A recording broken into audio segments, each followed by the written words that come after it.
We're live. Good evening and welcome to the indoor football experience. This is the coach, and I'm going to be rocking and rolling with RJ again. You can always join us here on the Alternative Football News Network on Monday evenings, 9:15 Central Standard Time. RJ, how's it going, man? It's going well. I just did a recent move at my campus. I'm all settled in and I'm ready for another great show. Good deal, man. It's that time of year in some of the leagues, and there's quite a bit going on. First of all, we want to let our fans know that just like we've been doing the last few weeks, at the end of the show, you can stay tuned for the coach and the kids player of the week. So make sure you're dialed in for this episode and you catch that before we jet out of here tonight. But a lot of good choices to pick from RJ this weekend, no doubt. And generally, we start off talking about the IFL, and we'll do that this weekend as well. A Thursday night game. We start off with a game didn't really have much of an impact on much, but the Nebraska Danger traveled to San Diego and get a much-needed win over the Strike Force, 54-26, and that was a rare Thursday night game. Yeah, Thursday night football generally is something you see in the NFL, but hey, IFL's making it work, and I gotta say, despite what the score says, the final score, the game was much more competitive than, scoreboard. And congrats to the Strike Force putting up the best fight they can put up there. And I really feel like San Diego's matured a lot this season. So even though the record doesn't show it, this team has a lot of upside going into next season. Yeah, it's been great to watch the teams that have been in the IFL that are essentially expansion teams, and that's what the Strike Force is.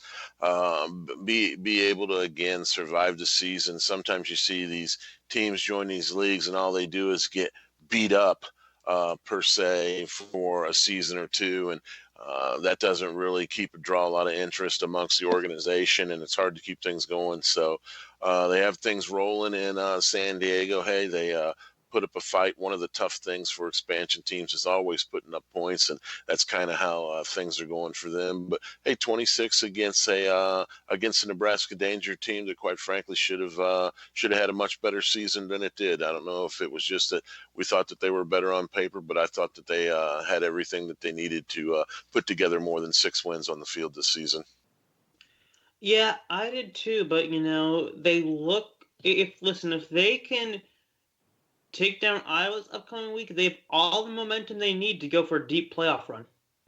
Yeah, it's going to be it's going to be interesting, and they've put themselves in a really bad position to have to be climbing so far uphill, and right now, and the way it looks, it's going to really be tough for them because they're still in a dogfight with the Sugar Skulls, who have an identical 6-7 record. So it could be a wrap for them. They'll have to win out down the stretch and get a lot of help.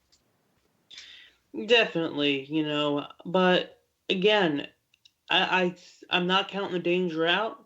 Going into the season, I had high expectations. I still have pretty decent expectations of the team, despite what the record says. Yeah, definitely. They're a veteran-led team, and anytime, particularly at this level, they can step up and put together a win. So, yeah, I wouldn't count them out. And like I said, they have the ability to be one of the upper echelon teams in the IFL, I thought, going into the season. So any win over the Danger is a good win, and any win that they can get right now, they'll take. Bismarck Bucks traveled to Quad City, and again, they seem to be putting a lot of things together late, which bodes well going into the offseason for teams like the Danger and the Steamwheelers. Steamwheelers win at home over the Bucks 58-20, and that's, to be honest with you, that's the type of score I kind of expect in that game if Quad City's playing up to their full capabilities. Definitely, and that's what you want to see from Quad Cities going into the playoffs. Because, when Quad Cities is firing at all cylinders, they are a very, very hard team to stop. No doubt about it. And a veteran quarterback in E.J. Hilliard was 14 for 28 for 200 yards. And the key here, again, especially late in the year, 4 touchdowns and no interceptions. So taking care of the football is always key. But really, he paid really cashed in for the team last week with 7 rushes for 28 yards and 3 touchdowns. So accounting for 7 touchdowns in a football game on any level is outstanding. E.J. Hilliard was the man last weekend, and he was able to lead the Steamwheelers over the Bucks. Now the Bucks are doing what a lot of teams do, like we've talked about. They seem to really be having a lot of rotation on the roster right now, and man, that's it's just tough to make that work, particularly from the middle stages to late in the year. So, another tough loss for Bismarck, but they're hanging in there. They've played some good ball and had some high moments this year, and we'll see what happens moving forward with a productive offseason, hopefully for them. This was a big win for Green Bay as they were able to travel to a struggling Cedar Rapids River Kings team and beat them on the road 56-15. River Kings just one of the teams, just things haven't gone their way, and it's been a dreadful season. So Green Bay doing what they're supposed to do, go in there and get a win and put themselves in a playoff position. So good for them. Definitely, by all means, and I really do appreciate Cedar Rapids for staying with it, and even this late in the season, they're making adjustments, trying to find something to gel to look into next season. As far as Bismarck goes, I think there's something that we haven't addressed, and I do think is address worthy. In the middle of the season, the Bucks changed their main ownership group to a new group, and I gotta say, since that happened, I've seen it improve in the play. It's been going on for a few weeks now, and you can tell the difference, like just from tuning in week to week.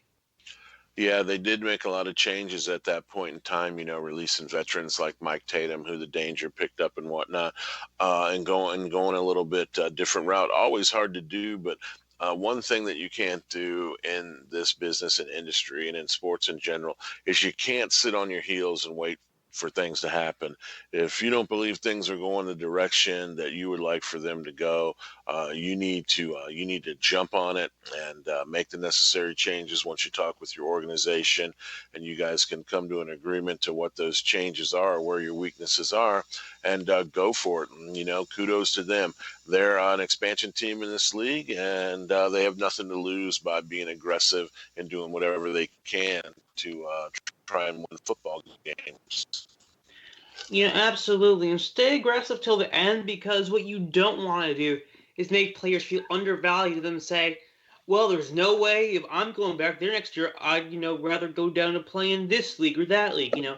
Keep a good reputation with the players, so that way, if you need them again next year, they'll be like, oh yeah, I had a good time here last year, and it got me some exposure. Yeah, and I mean it's a two-way street. You never know where these coaches in this business are going to be. You never know where these players are going to be. So you always want to. It just comes down to being professional, and that's really what separates the men from the boys at this level, and seeing who's going to be able to either stick and stay at this level or take the next step and play at a higher level. The more professional you are, the more opportunities you're going to get. It's just that simple. And the IFL, as far as the players that we've had a chance to deal with, and the guys in the CIF. Those guys have been high-level professionals, and we can see why they're successful at their craft. Definitely, and, if you're, I've said it before. I've been beating this horse that's dead for a bit, but I'm probably gonna turn it into glue before our time on this show together is done. Again, think before you post. I'm not gonna go into detail because I've done that before. If you want to hear my full thoughts on it, go to last episode. If you want an even more extended version, go 2 episodes back. Right. Yeah. And I mean, everybody has to do that, and particularly if you're in the, if you're in the business of journalism or broadcasting or internet reporting, anything, it almost doesn't even benefit you in no way, shape, or form. And sometimes a lot of people want to be first to the punch. Yeah, I got the news and blah blah blah and everything, but they have so many holes in their stories that you're still waiting for additional facts and things to be confirmed. So a lot of times, you just got to sit back, wait, let things play out. And even from a team standpoint, you have to do that a lot, but that's what you see going on, man. Absolutely. Then the final two more games happened in the IFL this week. First, the Sioux Falls Storm lost to the Iowa Barnstormers, 55-43. And then the game that I really want to talk about, we talked about it a bit last night, but I want to hear your opinions on this one, Coach. The Rattlers fend off the Sugar Skulls 50-49, winning in overtime. Now, on AFN Live last night, we talked about some mistakes that may have been made on Tucson's part. What are your thoughts on Tucson's job in that game? Hey, great job. The Sugar Skulls are like the other teams that we mentioned. They just have a little bit more talent, and they're a little bit further along. So they've been able to post 6 wins and keep themselves in the thick of things. I think any time, particularly this late in the season, that you can, as a 6-7 football team, that you can hang with a 13-0 team down to the stretch and even force an overtime and fall by one. This business is about winning, and I know professional athletes aren't about moral victories, but I would have to think that the Sugar Skulls in that locker room, that things were about as positive as they could be at some point in time, knowing that you took the only undefeated team in the IFL. You took them to the brink of almost winning the football game on the road. Oh, definitely, and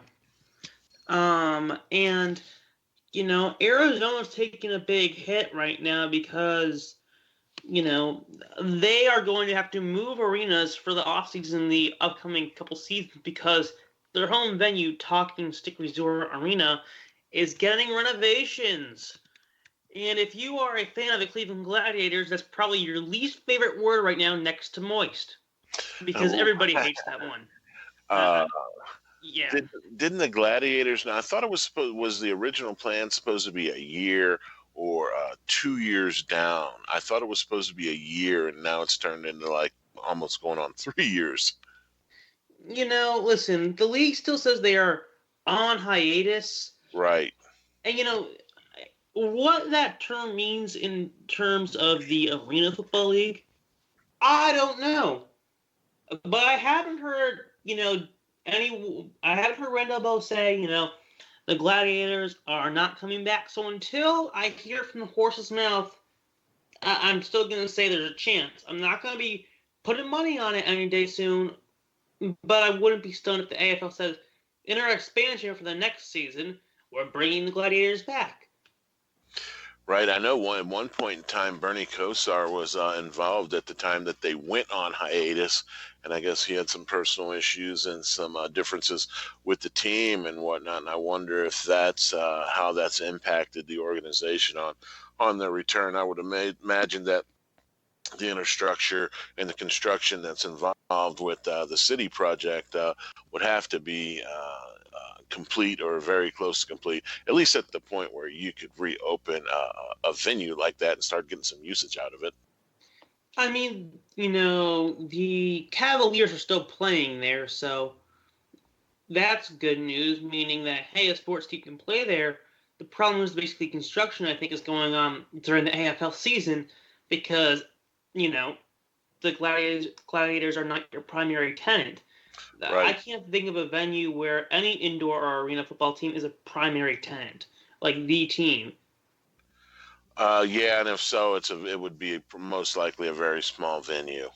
I would probably say, under 5,000 seats. They probably share it with a minor league hockey team or something like that, who they quite frankly could draw equal to or better to, because sometimes minor league hockey, really doesn't do that great. Yeah, and there's something about that I want to bring up a bit later, so I got to remember that. Okay, cool. Mental note taken. In case you're just joining us, I'm the coach. That's the kid, and we're just kind of going around the IFL talking about last week's games and, talking a little bit about the playoff teams. Before we close out our IFL segment, we do want to talk about, I appreciate RJ, you sending me earlier in the day, the IFL Hall of Fame inductees. And again, we talked last week, it's pretty nice that league's been in existence almost a dozen years, has a Hall of Fame, and are able to put together a quality Hall of Fame list over the last couple years, and this one's no different. Definitely. And, congrats to everybody who got inducted for playing in such a great league for such a long period of time. And congrats to everybody who got nominated because, the IFL's, especially during its heyday, had a good amount of teams, meaning there was a good amount of players in those leagues. So, making it on a roster is no small feat. These guys just exemplify what it means to be great at the sport that they play in. They may not make it to Canton, Ohio, but, this is the IFL's version of Canton, Ohio, and you know what? A Hall of Fame is a Hall of Fame. I mean, listen, if my high school called me up saying, hey, RJ, do you want to go into our Hall of Fame? I'd be like, yeah. When's my induction ceremony? You're never going to turn down a Hall of Fame. Right. So, it's funny. It's kind of like winning a championship, on any level. It's something that they can't take away from you. So you know what? Go ahead, sign me up. I'll take it. So that's kind of how the Hall of Fame reminds me in this IFL situation. But I got to tell you, man, this was a tough class to crack with only 3 inductees led by Brian Prey. And the thing about him, this guy played for 9 different teams on the arena and indoor level during his professional career. And you know what? We know on a lot of these teams you don't stay that often, so we understand that, he played on 9 different teams in probably 10 years, and that's just the way it works at this level. But he's the one that really stands out and is the head of this class, in my opinion, no doubt. Yeah, the commitment to the game, just bouncing from team to team and still staying with it, is amazing because when you don't have that coach and core that you're always with, you are pretty prone to bouncing around, and that's a lot of players. So to all those players who do that, thank you for staying with the craft, not only for yourselves but for the fans as well.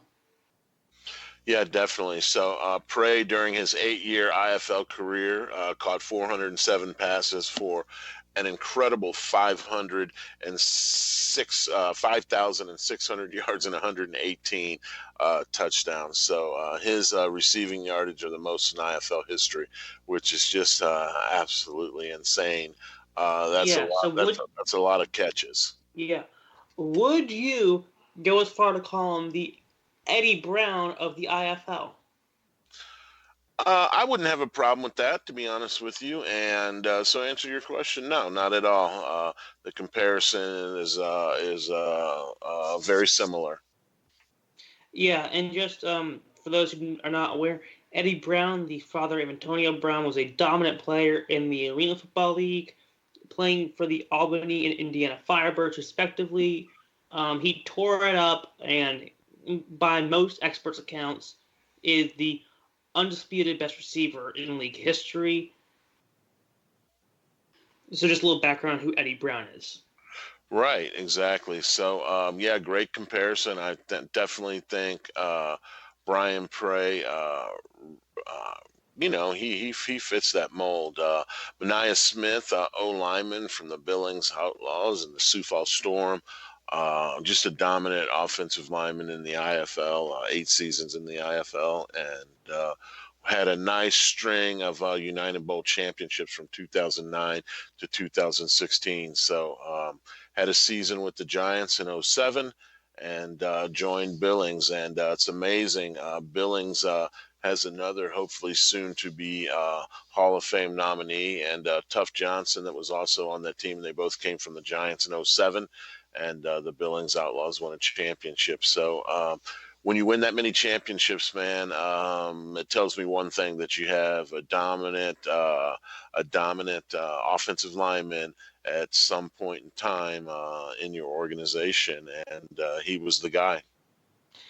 Definitely. I mean, when I was watching the Lehigh Valley Steelhawks, the National Arena League last year, I saw a lot of talent, but the talent did not get the chance they needed to shine because the O line wasn't 100% there. So we may not always talk about the O line when they're doing well, because we don't see it as much. But when they're not doing well, everyone's quick to jump on the bandwagon and say, "We need to cut this guy," and like, and then, but honestly, let's give the O line credit where credit is due when it's due, because I don't want to be telling them 10 years later when they're like, "Which game are you referring to, man? I pancaked so many guys that I opened a syrup factory." And then Javix Jones, a linebacker from the Texas Revolution and Iowa Barnstormers, another small school linebacker who has a high level of success on the professional level. So those three get in a tough class, man. So again, the IFL isn't giving away these Hall of Fame spots. So kudos to all three of those guys. Definitely, kudos, guys. So I want to talk to you about the CIF. So we just had a game on Sunday where it. Hold on, did they not update the stats on the website? Man, I can't stand the CIF website, man. I'm just going to tell you. I almost don't even go to it anymore because it's never updated the way it's supposed to. Even when they had the defection of the revolution, things should have been updated much better than they were. So the logo's still on the site when you go to the stats part. Yeah, so I don't know. It's bothersome. That's all I'm saying. Yeah, and I mean, with AFM, we have our own website, and our producer Harry can tell you it's a big job to maintain, but if you want to look professional, you gotta do it. Right, no doubt about it. So, I mean, we Zach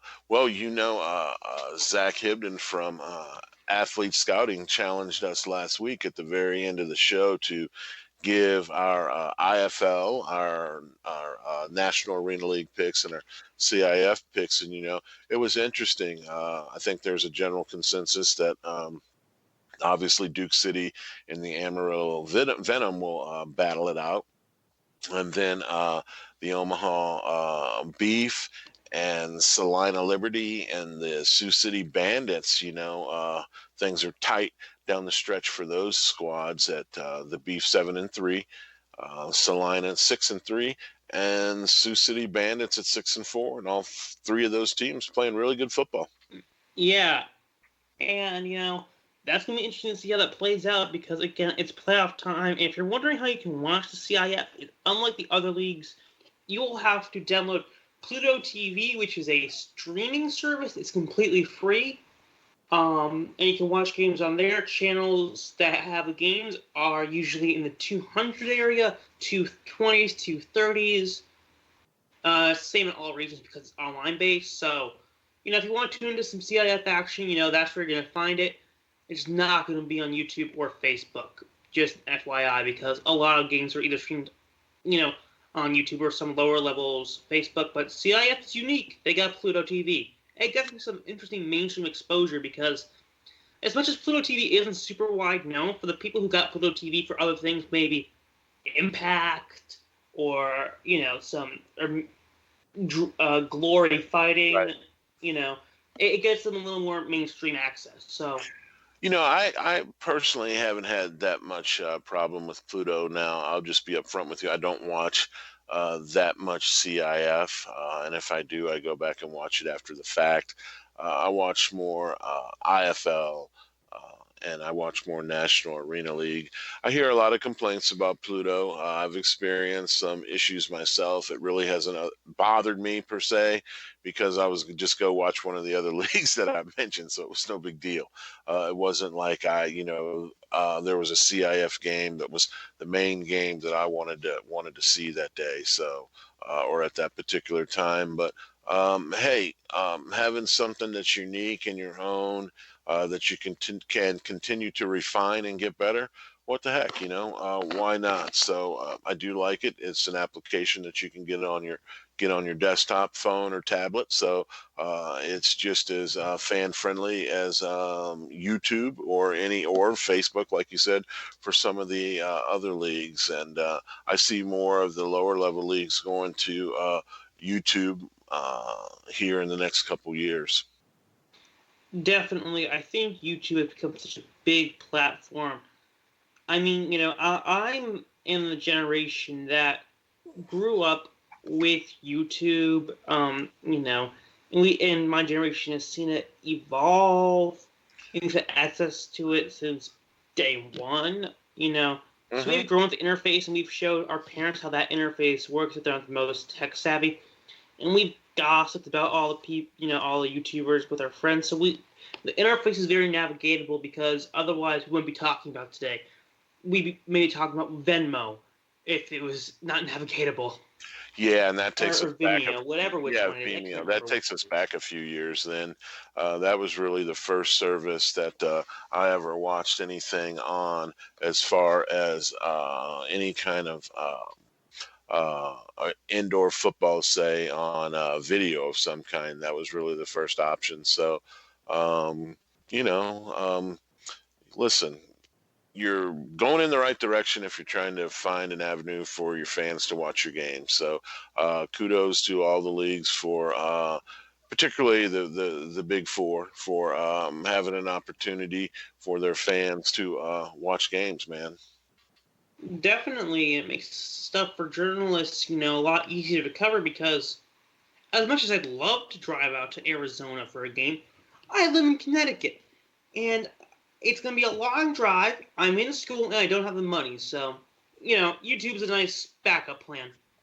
Yeah, definitely. So, I've even been engaging in some conversations with some of the lower level leagues over the last couple of weeks, the last week in particular, and we've even had discussions about how to make some of the lower level leagues better. And one of the main things that I think there'll be a push for, and some of the lower level leagues, whether the American Arena League can sustain itself and stabilize and bounce back with a little bit more stable front office structure and leadership from the owners, or it's the Elite Indoor Football League. One of the main things that we came to agreement on was that those leagues need YouTube and figure out how to acquire that as a team, number one, and then make that available to your fans.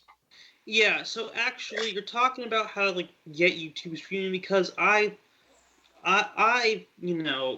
seen a lot of people say we don't know how to stream YouTube Live, and there are a couple things you can do. One, you can Google it because Google is this amazing tool that I think sometimes we forget we have, and I can't blame you. There are times where I'm like, "Hey, Dad, how do I do this?" I don't know. Son, we sit around for like 10 minutes thinking. We're like, "Why don't we Google it?" We're like, "Oh, why didn't we think of that?" Right. You know. So I get how it flies over your head sometimes, but look up some applications. There are some I can't name off the top of my head, but they're out there and they work just fine from my phone. So also, there are other live streaming services like we said earlier, like Pluto. So it's not just YouTube, but if you're looking for ways to get on YouTube, there are definitely applications. Yeah, again, YouTube's the way to go. Google's the way to go. Makes it simple. So I look for a lot of your some of your lower level leagues to add YouTube to the mix, and that's going to help. That's going to help those teams. That's going to force teams to do more of the right things, and the teams that are going to be able to get their product out there from an online standpoint, number one, and then teams that can draw good home crowds when they're hosting. Those are the teams that are going to be at the lead and at the forefront of their leagues. Because they're going to be getting the most fan exposure and attention. And then once you say you tag you tag your Facebook, your Instagram, and your Twitter account, to those things, and you get them all linked together. You're really getting your product out there on a number of different platforms to your fans. Some fans use all four, some fans don't. But from a social media standpoint, you know that you're going to be engaging and being in touch with your fans. Definitely. Now, Coach, you talked about attendance. You briefly mentioned minor league hockey beforehand. Uh-huh. And I was thinking, Kevin James in the New England Arena League, he and I were talking one day, and he had this idea of something along the lines of working with the minor league hockey, And I'm thinking to myself at the time, nothing of it. But the more I've been thinking about it, there are some other leagues, not just minor league hockey, but indoor lacrosse, indoor soccer. What are your thoughts on leagues working together to get better polls for better arenas? Let's say, I don't know, the the Indoor Football League partners with the major arena soccer league, or something of that nature. Or maybe the AAL works with the Southern Professional Hockey League. What are your thoughts on that? Yeah, I feel like particularly if you're in the same venue, I feel like that you ought to work together. You ought to market together, and you ought to do as much together as you can to support one another and each other. So you can cross market. You can do a lot of different things. Hey, if you have a ticket stub to I'm just picking a random name, the Mallards ice hockey, and you bring it to the Rockets indoor football, you get half. You'll get a $10 ticket for $5 or something. I've always been like one of those type of guys where I like creative marketing that's a deal to get fans in the door. Not like, oh, hey, bring this in and get $1 off, and anything like that. Hey, when you can get anything 2 for 1, why not? Definitely, because something I'd like to see personally with the New York streets is, I live in Connecticut. Danbury just got a Federal Hockey League team called the Hat Tricks, which is a great team name for the city because they're known as the Hat City. Anywho, it's not that far away from where the streets play their games. It wouldn't be a horrible idea to cross promote just to get people to come across the Connecticut border into New York a little bit, because it's not that far of a drive from Danbury. I'm just saying. Yeah, no, I think it's a good idea. Like for instance, we had the St. Louis Ambush indoor soccer. They've been here. Minor league hockey in the venue that we have here, 10,000 seat venue, just doesn't do good when we have the St. Louis Blues that are currently, in Game 7 of the Stanley Cup. So as far as hockey goes, that's not going to really have a chance to be successful, even on a minor league hockey level here. But occasionally we cross marketed and work together with the ambush, particularly in the off season. That's when I kind of like doing some events. Like we had a minor league baseball team here, and we did some events at their stadium together, and I always really enjoyed that, and I always made sure that I attended as many of their games as possible, and we always saw their fans at our games as well. So it's kind of thing that I think if you can cross market and you can support each other, I think it's the kind of thing that can keep your attendance numbers stable and elevated to the level that will let you be successful from what's going through the gate on a night to night or game to game basis. Yeah, definitely. I want to talk about the National Arena League now because there was something massive that happened. Coach Billy Back has just got his 100th win as the Cobras took down the New York streets 52-41. Now, Coach Back has had the same core of guys for about as long as he has been coaching. He started off in the Continental Indoor Football League, if I'm correct there. Since then, he's gone around. He was the Cincinnati Commandos, Texas Revolution, Nashville Venom, Wichita Falls Nighthawks, and now the Carolina Cobras. And from everybody here at the Alternative Football News Network, we want to congratulate you, Coach Beck, on not only an amazing coaching career, but earning such an amazing reputation. I got the honor of interviewing the quarterback who's been with him basically his entire journey, Charles McCollum. And, he had nothing but praise for Coach Back. He said something along the lines of, "If you don't want to play with Coach Back, you're not in the right game because he's the player's coach." And I was standing right next to Coach Back on the sidelines, and it was great to see him work and just how he operated. You could see he was fired up, but he was not so fired up that he'd walk onto the field and get a flag thrown at him. He was good to hype up his players, but not enough to get in the official's face, and it's that kind of balance. There's a method to the madness, just a lot of respect for staying with the industry for so long, because I can imagine the guy's gotten offers to go other places and do other things, maybe at smaller colleges. But, thank you for staying with this industry, and we hope to see you get more wins along the way. Yeah, definitely. Kudos to Coach Black, and congratulations. And basically, you mentioned he's had a foundation. I don't want to say the balance of, but a foundation or a core foundation of players now who have been with him in 3 different cities: Nashville, the Nighthawks, and now in Carolina. And it's a short window to be a professional football player, even on the indoor level. So even to do that and do it in 3 different cities is amazing and incredible. Now some of his core foundation players are, again, some of the best players at their position in this business.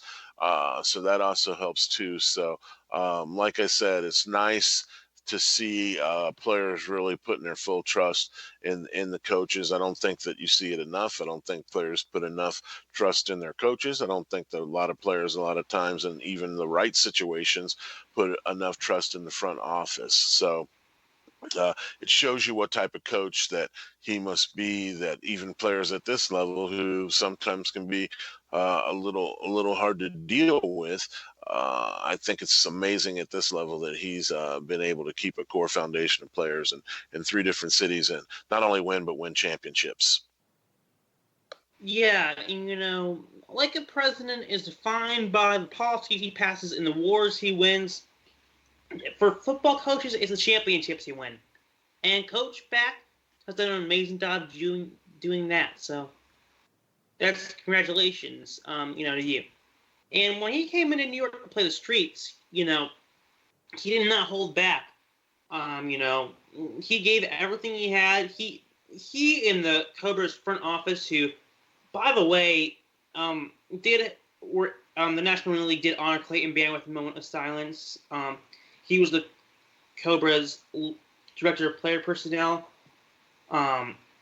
So again, we send condolences to his family during this hard time. Just know he was very loved by the indoor football community.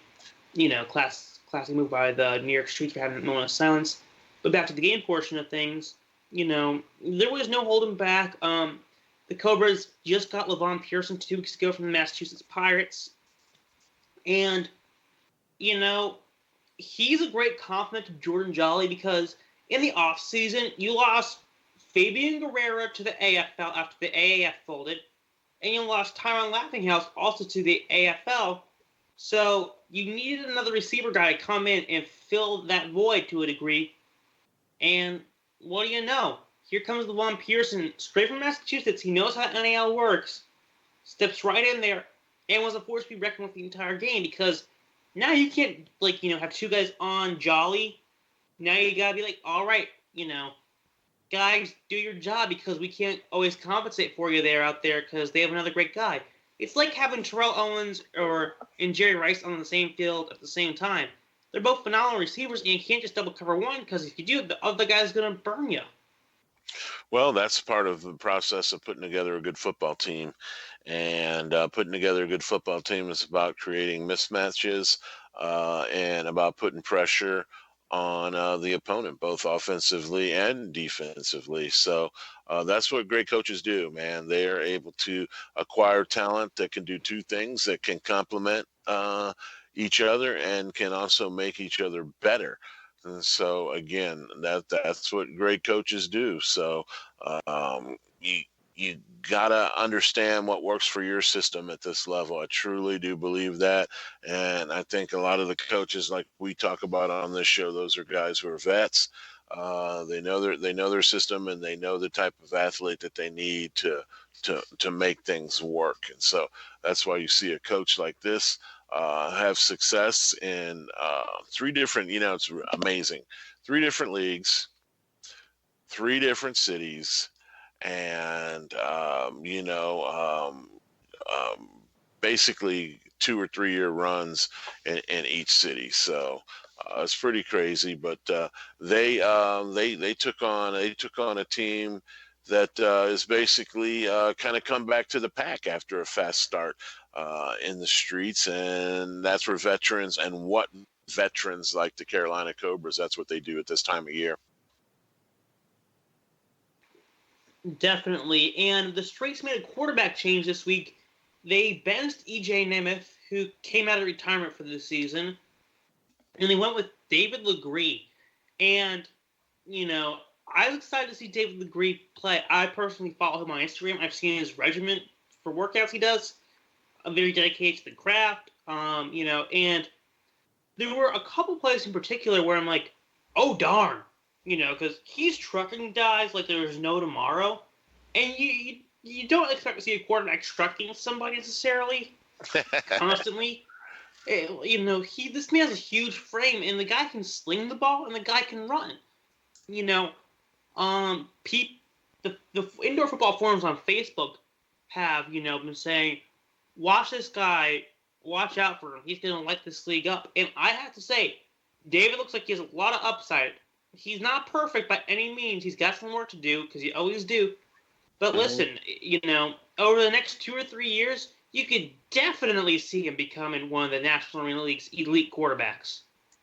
Yeah, I think what you're seeing is, and kind of talked about that at the onset of the show when we were talking about E.J. Hilliard, a bigger quarterback who has a tailback type ability, tailback type size, and can pass and throw. And so, man, indoors is tough to hold up. So you really do need a durable quarterback that can take shots, number one, while standing in the pocket, delivering the football. So I think that's kind of a trend that you're starting to see. 6'2" to 6'3" or taller, and 215 to 220 pounds or bigger. Definitely. And for the other National Arena League game this week, you have the Columbus Lions falling to the Jacksonville Sharks. Sharks win it 49-41. And, I gotta say, Luke Collis done an amazing job filling in the shoes of Mason Espinoza, who left for the Arena Football League this past offseason. Because those were big shoes to fill in, Espinoza was league MVP last season. And an amazing job filling in Espinoza's shoes. But Luke Collis, he struggled at first, but he's really gaining his composure and his focus. And, watch out for Columbus.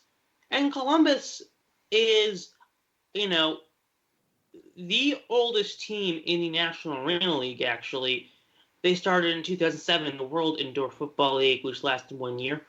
And they've been around. They know how things work. And Luke Collis is learning very quickly because of how great the Columbus team is. Yeah, well, I think for Columbus, although they have been around a while, I think going into the National Arena League was a step up in competition for them at the end of the day. And I think people within their organization would tell you as such when it comes down to competing and winning on a consistent level. So you talk about Luke Collis, 17 for 29, 2 INTs, yes, but 6 touchdowns and close to 200 yards passing. It's pretty good for a quarterback in indoor football. Yeah, I'm not going to complain over that at all. I'm going to be like, hey, that's my guy. Yeah, so again, player development. I do feel like the Columbus Lions are one of the teams that does an excellent job in player development, and that's why you see them stay competitive, and they're kind of bouncing back a little bit. And my opinion, with what they've done this year, and hopefully they'll be able to get themselves in the thick of things with the Florida teams next year. So I see that something that's probably going to happen for them down the road if they keep things going the way they're going now.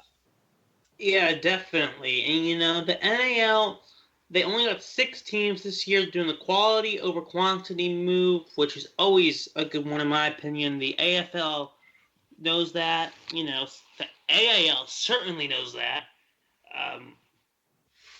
But, it's great to see these quality teams battling it out. And 4 of them will make the playoffs. And, I'm trying to think who's not going to make it, because there are no really bad teams this year. The only team that I'm leaning towards not making it pretty heavily right now is Orlando. But please feel free to prove me wrong, guys. That would be great.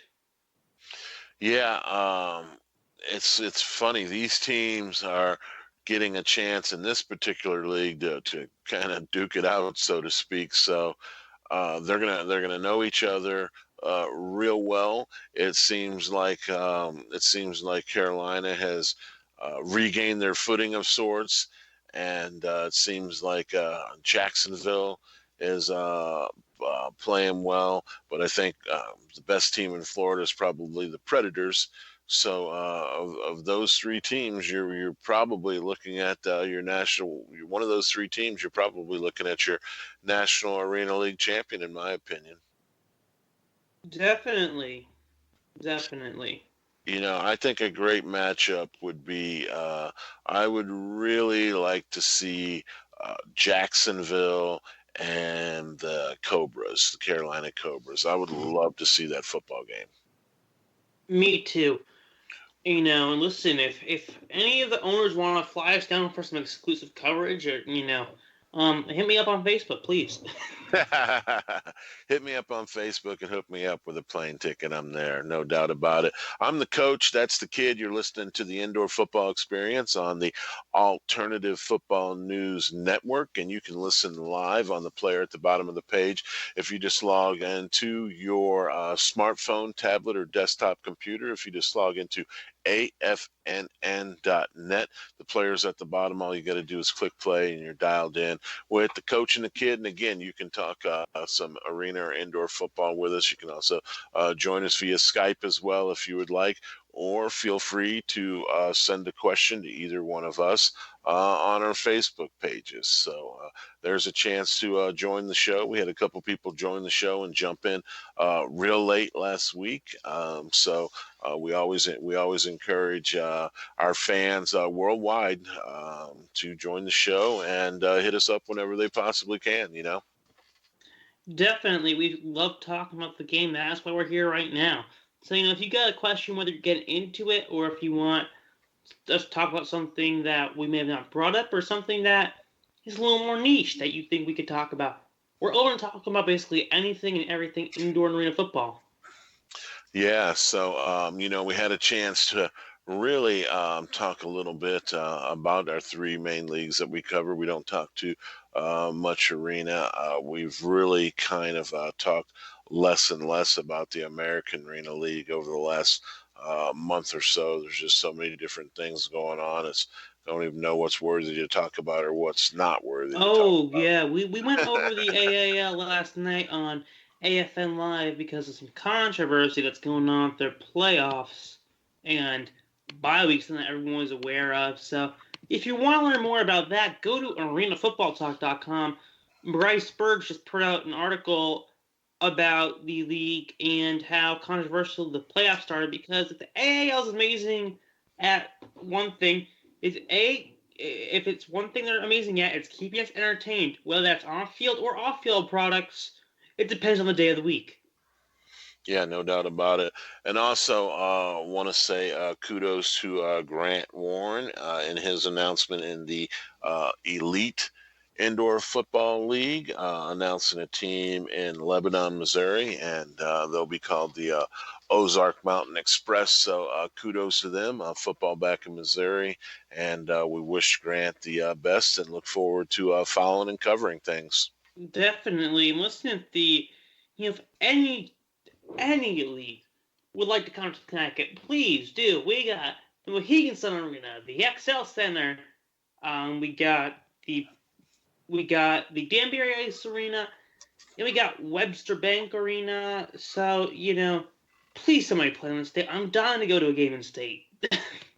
Yeah, definitely, and that's why I'm excited about getting a chance to follow and see what's going on with this new team in Missouri, just outside of St. Louis area, actually by Fort Leonard Wood Military Base. So hopefully they'll have some great military nights and some blackouts and things of this nature to take advantage of the military base there, where we know military guys probably would love to get out to a indoor football game and have a few soft drinks and cheer the home team on. Oh, definitely. Everybody enjoys cheering the home team on, and if you're over 21, you definitely enjoy the soft drinks part. No doubt about it. So, again, I think you hit the nail on the head, RJ, by just saying, yeah, we have a indoor football show and we like to have a little structure with it. So we do go around the horn and talk about the IFL, the National Arena League, and the CIF. But if you have a league out there, or you have a team out there looking for a league, or you're an independent team, anybody involved in the industry, uh, league player or team, feel free to get in touch with us and join the show. There's always a lot to talk about in this industry, and that's what I love about it. Definitely, there are a lot more leagues than we cover, and it's interesting to see all the leagues because there are more than we realize, and they may not all have the best coverage, but listen, football is football, so it's even more so that Connecticut does still not have a team. I'm sorry if I'm a bit salty. It's just that listen, our last home game in Connecticut was played in 2002 with the New Haven Ninjas, back when the New Haven Memorial Coliseum was still a thing. So like we're impatiently waiting right now. But that's just me, And I gotta say, this is a sport that you gotta love because there's such a relationship you can build with the players, and you feel like, hey, I know them, they know me more so than I think you will see on the NFL level. So it's always a great thing. Yeah, keep allowing post game, your 30 minutes post game. Keep allowing teams to let their players, front office, and staff to come on the field to really get to know the players, and get to feel like a part of the organization at the end of a game. That was always a cool feeling. It was always one thing that I really enjoyed quite a bit. Obviously, it was always more fun after a win. Well, obviously, I mean, no one likes losing. I don't care what level you're playing at. Right. So, we were talking about a couple of the other leagues, and I'm taking a look at this. I'm taking a look at this elite league that I've been following a little bit more closely, like I said, since the announcement of the team in Missouri. And they've recently announced a Midwest division that includes the Southland Power from Chicago. They have a team that they've announced in Louisville, Kentucky, called the Kings, and they also have a team that they've announced out of Nashville. So, um, be another interesting league to find. A lot of times, what happens is teams will put together a great division. One thing falls apart, and that division and everything goes to hell in a handbasket, so to speak, because now teams are out of a game on the road and home. Uh, now you got to find a replacement team, or you got to travel someplace you don't want to travel. So this would be a really solid Midwest division with the teams that they have. I hear that they're in the process of negotiations with another team in a quality city in Illinois, which would be great. So we'll see if they can stick to the plan and put this Midwest division together and see how these teams all come together. Right now, their Midwest division has traveled 4 to 6 hours for all of the Midwest teams, no matter where they go. And I think that's one of the keys that we've always talked about. Definitely, travel partners is something you emphasized since day one, and the more we talk about, the more it makes sense. Yes, most definitely. So again, it takes a lot of time to put a travel and a schedule together. Number one, That's the thing that can be very, very difficult. But at the end of the day, if you get the right people and you try and get people that are regionally close enough to make things work, owners can work together and make things happen. So, actually, I got to give you some credit. You've actually got me um, interested in some more of these teams because I do see some teams in these smaller leagues doing things right, and I've also seen a couple independent travel only teams doing things right as well. So it's kind of funny how these teams can be in a league and it can be 10 teams and only 2 teams are doing doing the right things, so to speak, and everybody else is just kind of floundering. Or like I said, kudos to the CIF, who has found an excellent travel team. And the what is the team's name from The NXT Savages. yeah, the Savages. I looked, they're competitive. They've got good guys on their roster, and they're helping do the best that they can to make that black eye in the league not so terrible. So kudos to them. And like I said, you're the one that really got me following these leagues a little bit more. Now you're lucky; you have a number of the teams within a nice distance of you. And with the addition of this team in Missouri, the team in Chicago, I was already familiar with. It's just interesting to finally be going through a cycle, or at least a year, where it looks like there would be a Midwest division. And we talked last week about a Midwest division has to include Kansas City, Bloomington, Illinois, Chicago, Springfield, Illinois, St. Louis, Louisville, Memphis, the Tennessee area, some forms of those teams in the tri-state. So this will be interesting with them having a couple teams just outside of that, but still at the same time being able to stay within a reasonable framework for travel. Definitely. This area loves its football. A long time, not that long ago, but in terms of indoor football, a while back, there was the Great Lakes Indoor Football League that later evolved into the Continental Indoor Football League, so Uh-huh. the area loves its football. So, I definitely could see them getting more teams in the area.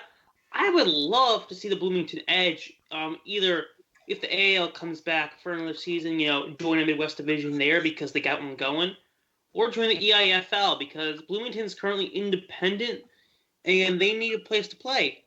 And listen, they're a team that has history, and you don't want to see a team with history, or any team for that matter, go under. Yeah, the problem is for them to play at the level that they probably need to play on now. And I've been through this experience before. Their venue's probably too big.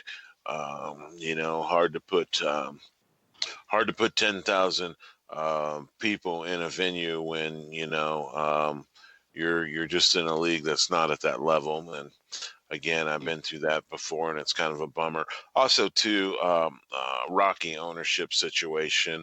Now, that's partly due to a lot of the things that have them in the situation that they're in now. Yeah. But that's also an issue, and we don't need to go down the road of rehashing all that. Everybody knows, for the most part, what happened and where they're at with things. So.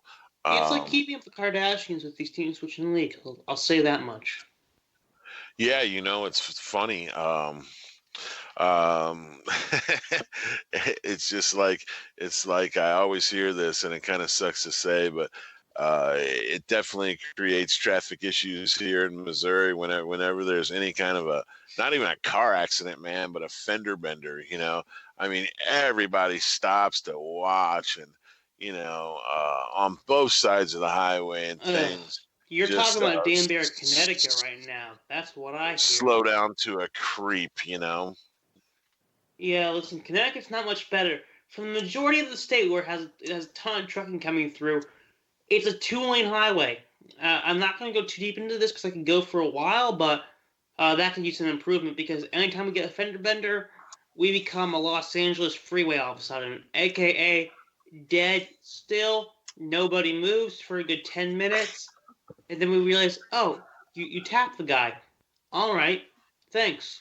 There's 20 minutes of not getting back. Yeah, so we'll just have to just kind of keep a watch on things and see what happens. This gets a fun time. I appreciate the off season because teams at this level, they need the off season to be able to work and put things in place for the next season, and get the resources and the capital that a team needs to sustain itself. So it's been an interesting lead up to the off season, and I think it's going to be a very interesting off season through August. Definitely. So we'll see what happens. Again, we're winding down the indoor football experience here for this week just a little bit. So real soon we'll be getting to our players of the week picks. So make sure that you stay tuned for that. I've known for a couple days who I was going to go with. So RJ, I know that you put a good amount of thought process into your player of the week as well. So before we get to that, wanted to just take a look at the IFL schedule. And, we talked about this last week. None of the games, it's like nothing's really going to change. Listen to the schedule for the final week before the playoffs. There's only one competitive game, and that will be my IFL game of the week, and I'll get to it here in just a minute. San Diego Strike Force at Arizona. So Yep, you know how that's going to go. Yeah, although Arizona's going to have a hard time in the playoffs, like I said earlier. Different arena, it might make the crowd a bit smaller, and listen, if you are a football team in the IFL, you're going to take anything you can get to try to beat those Arizona Rattlers. Right, and again, that's a veteran team, and when it's the playoffs, you know what? If they play the game in a parking lot, they should be ready to play. So you better watch what you ask for playing Arizona from here on out, and going to be a tough one for the Strike Force. Cedar Rapids River Kings wind down with a trip where they play a strong and ascending Green Bay Blizzard team, so that's going to be a tough trip for them. And the Bismarck Bucks travel to Sioux Falls Storm, so be a tough game for them. The two best games of the week are the Nebraska Danger traveling to the Barnstormers, so we all know that they played a real tight game earlier in the year, and then I think this game's going to be a really good game right here. The Quad City Steamwheelers travel to Tucson and take on the Sugar Skulls, and that's going to be my IFL game of the week next week. Quad City Steamwheelers traveling to the Tucson Sugar Skulls, and that's going to be a 8 p.m. Central Standard kickoff, so I really look forward to that one. The Nebraska Iowa Barnstormers game should be interesting. I just have a feeling that the Danger's out of gas. Barnstormers are rocking and rolling, and I don't see them losing their final home game going into the playoffs. Yeah, it's those make or break games that produce some of the best moments. New York fans, I say, skip the next 20 seconds for the reference I'm about to make. And if you're not a New York fan, especially if you're a Philly fan, please stay tuned for the next 20 seconds. Deshaun Jackson, make or break a game for the Giants and Eagles that one time, and produced one of the most memorable highlight reels of all time. And that was my trigger warning for you guys. I hope you New York fans tune out for a good 20 seconds. If you're Giants fans, welcome back. If you're Philly fans, I hope you had 20 minutes to laugh very heartily. Oh man, that's funny. So there you have your IFL action, and as they wind up the final week of the season. Well, RJ, it's about that time, and I know everybody has been patiently listening to the broadcast again on the Worldwide Alternative Football News Network, and it's time for our Player of the Week picks. Who do you go with? I'm going with an IFL pick this week. I'm going with the Quan Neal of the Barnstormers. He had an amazing game. He got 6 touchdowns.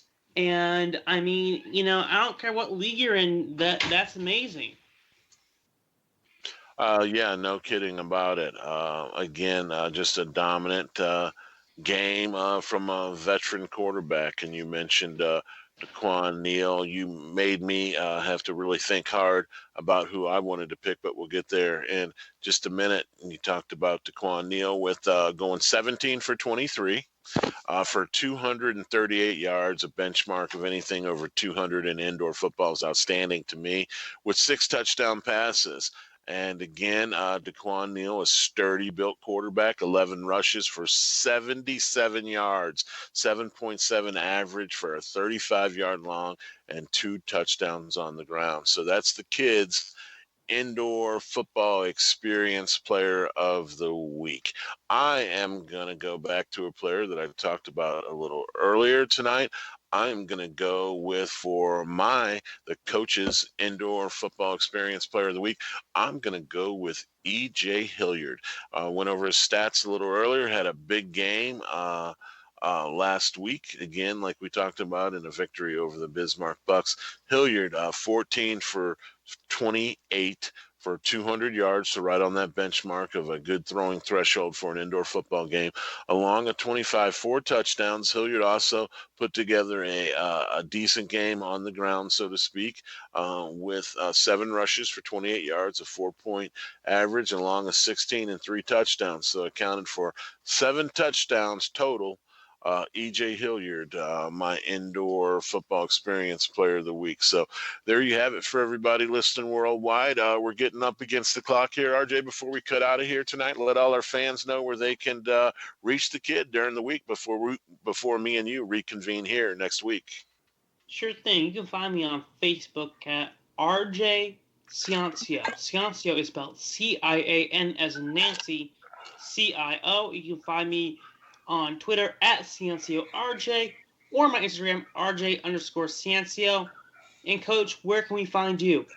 Thank you very much. You can find me, the coach, you can find me on Facebook at Lynn, L-I-N, Hart, H-A-R-T, Jr. You can find me there. You can also find me on Twitter at TheCoach28, all lowercase. Hit me up on Twitter. And you can find me on Instagram at _Coach28. Again, you can find me on Instagram at _Coach28. So, been another great show, RJ. I look forward to doing it again with you next week. So, for RJ the Kid and for our great producer, Harry Bob, again, you're listening to the Alternative Football News Network. This was the Indoor Football Experience. I'm the coach. We'll check you out next week. Peace.